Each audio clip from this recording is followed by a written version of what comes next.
Welcome to our channel. Today we how to compare life insurance plans effectively step by step. Begin by identifying your specific life insurance needs.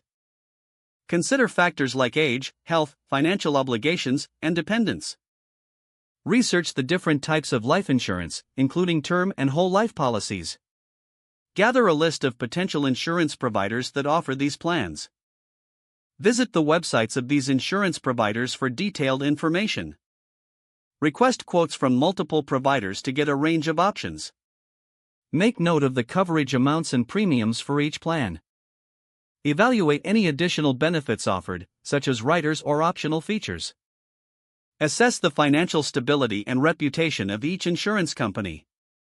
Look for reviews and ratings from independent rating agencies. Compare the policy terms and conditions to understand any limitations. Calculate the total cost of each policy over the duration of the term. Take into account the flexibility of the policy regarding changes in coverage.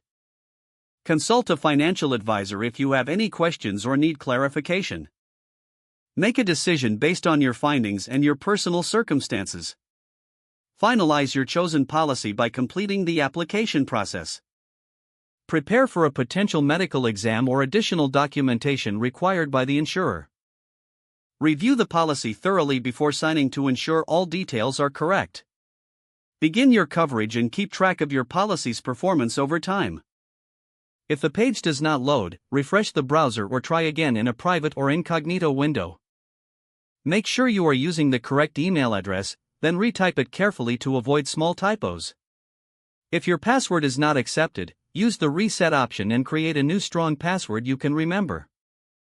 Check your spam folder for verification or security emails, then complete any requested confirmation steps.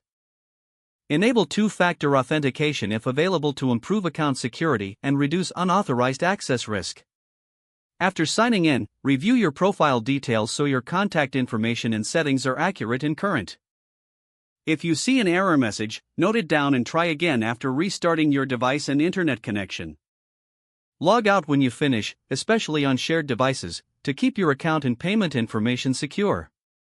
If the page does not load, refresh the browser or try again in a private or incognito window. Don't forget to like this video and subscribe to our channel for more step-by-step tech guides.